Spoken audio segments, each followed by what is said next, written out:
Welcome back, everybody, and today we answer the burning question that everyone has: can you make your own contrast paint? At least that's one I had, and the different paint brands that are available there, the Army Painter Speedpaint, you've got Citadel's contrast paints, and recently released Vallejo's Xpress Color. They all provide a medium, and the question I had for myself was, well, is it possible to add that to any acrylic paint or ink and perhaps create your own custom colors that will act as a speed paint type medium and pull in the recesses, pull away from the flat areas, and provide a similar sort of result to the commercially available options that these manufacturers already provide. And first things first was to do a bit of a comparison side by side with existing contrast paint products. Unfortunately, I don't have any Vallejo, but I do have some Army Painter speed paints and also a few contrast paints from Citadel.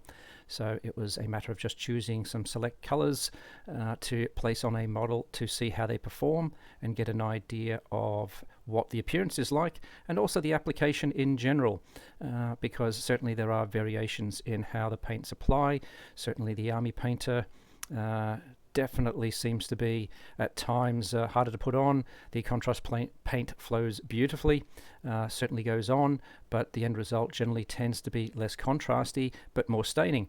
So there are differences, and I guess it does depend on the color that you're looking at, and we don't have direct comparables, although using the Army Painter color, which is Zealot Yellow, together with the contrast color Eandean Yellow from Citadel, those two are very similar and in some respects perform in terms of how they pull and the contrast provided once applied.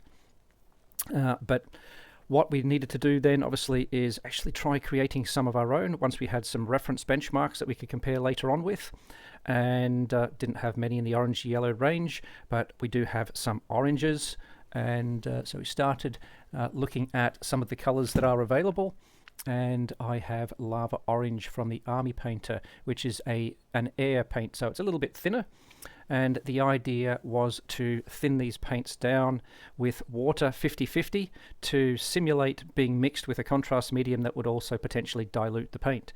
And so for each test it would be a case of getting 1 drop of the paint color and adding either a drop of water into the mix, or using the Army Painter Speedpaint Medium, Citadel's Contrast Medium, or Vallejo's Xpress Color Medium. And that was done for all three and applied side by side on these models to get an idea of the overall performance of the application. And we'll be able to look at that once they dry, but first impressions were they all sort of apply somewhat similarly, at least looking at it. The colors don't seem to be that significantly different, but what was apparent was the separation of pigment when the paint was diluted in the Army Painter range. So the Lava Orange, if you dilute it down about 50-50, the end result tends to become a bit chalky. It would appear, and the pigment sort of separates, which is not what you want, so that it tends to spread all over the place rather than staying as a nice solid color. When the contrast mediums were applied, the color tended to group together rather than spread out, so that at least you got distinct light areas and dark areas rather than a muddy blend. So in that respect they were doing their job, which was great. And from playing with this, we then moved on to Citadel's option, which is the Troll Slayer Orange. And Troll Slayer Orange is a layer paint, so it is quite thick, and the color is slightly different, but the color wasn't so much of an issue, rather the performance of the paint and how it mixed to see what the end result was and whether we could emulate the effects of a contrast paint. And a little bit harder to differentiate the end results with the Troll Slayer Orange. There's a fair bit of similarity across the models in terms of the end result, and it does come down to, in part, I guess, just how accurately you mix your percentages. The first time that I used the Vallejo Xpress Color Medium, it seemed to really dilute the Army Painter paint so that it was very pale. Now, whether it was a slightly increased proportion of the medium relative to the paint that created that. I don't know. It didn't seem to happen in any of the other tests I did, so we'll just take that as it is.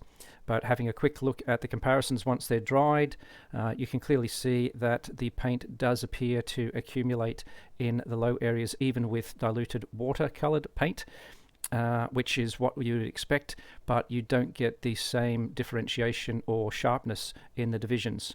And definitely it looked a little bit more precise with using the painted mediums, and that, at least with the oranges, gave us a bit of an idea of what we were playing with. So the next stage was to move on to a darker color. It might be easier to gauge the end result, and this is the first time we're now introducing an ink into the equation. And inks generally have a nice solid sort of pigment in them, and mixing it with water clearly dilutes the paint and it tends to bleed. You do get some staining, but it doesn't tend to accumulate very well. It tends to sort of just separate away, which is kind of what you want to do, but unfortunately it doesn't really have the staining properties. Whereas adding the Army Painter medium to a falling over dinosaur does create a darker, richer sort of finish, and the paint does apply relatively well with the ink, and you get pretty good coverage, which is good news. And you can clearly see that it's already starting to pool consistently in the low areas of the model. Now we're going to try the Citadel color or the Citadel Contrast Medium, and similar sort of result.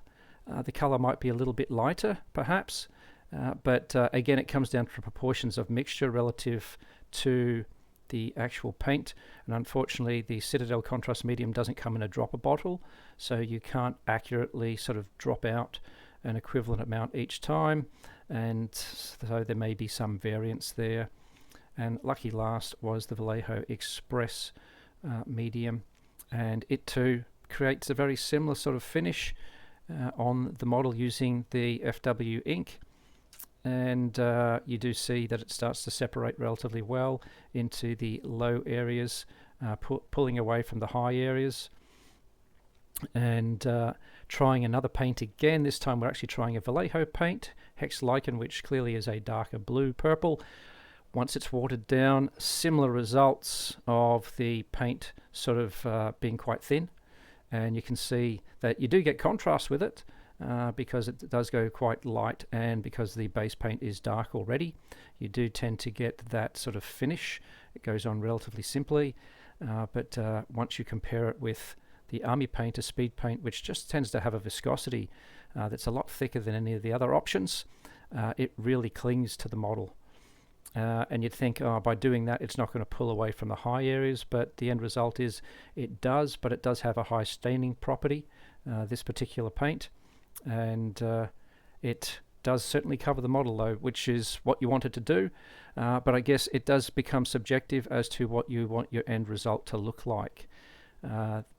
We'll have a look in a moment at the test models that we used using the conventional contrast medium, the Leviathan purple from Citadel, and the result is somewhat similar in that with the dark color you tend to get a very dark base, so that your contrast isn't as contrasty, as opposed to the Army Painter option, which was Hive Dweller purple, which created such a distinction that it almost looked unreal. So I guess it does come down to the effect that you're chasing. But we can clearly see that the painting is very similar in some respects, but certainly the Citadel paints, or the medium, tends to have almost a flow aid in it. It definitely sits very well. And there you can see the Army Painter contrast, which just kind of looks grey. It doesn't have the staining properties. The water tends to be a little bit wishy-washy there, as opposed to the Army Painter, where you definitely get good distinction. And again, water very pale, everything looks uniform, whereas a very strong contrast but very dark with the Army Painter. Now in comparison, we look at the Citadel option, which is Leviathan purple, and it's just very dark to begin with, whereas Citadel using the FW ink separates quite nicely, as does the Vallejo. So both of those are very similar in terms of appearance. and likewise Citadel with the Vallejo base paint and the Vallejo Xpress Medium also produce a similar result. So doing a quick comparison of all of them, the water generally is quite blotchy, whereas once you start using the mediums, you do get a little bit more distinction. The Army Painter, because of its thickness, tends to be a little bit darker, and it does depend on what you're chasing. With the Troll Slayer Orange, similar sort of result, very difficult to differentiate, but again, the Army Painter tends to be just that little bit darker. So choose what you will. With the Purple Lake, again, they're all very similar, but looking at the way the Army Painter paints sort of separate, you generally tend to get quite a good contrast. Having to use flash on this one to brighten the models up, because unfortunately the dark purple is a little bit too dark, but you can clearly see the water's quite pale. Exceptionally dark with the Army Painter, and the Vallejo and the contrast medium from Citadel create a similar result. So the upshot of all this is that it would appear that you can create a contrast-like effect by adding one of the proprietary mediums available from the Army Painter, Citadel or Vallejo, which is great, which means you're not restricted or limited to using the set colors that they offer. You can just pick up any medium, and depending upon how you want the image or the model to look, you can create that sort of effect. So it's probably worthwhile doing a bit of a test, as I've done, to get the end result. You may be able to dilute down once you've got the medium, maybe if it's a bit too dark, but obviously that might start to separate the pigment. I was quite happy with the way the inks worked. So I'd recommend definitely trying ink with the contrast mediums to see what sort of results you get, because you tend not to get the heavy saturation, but you still get enough sufficient staining and color to get a reasonable model.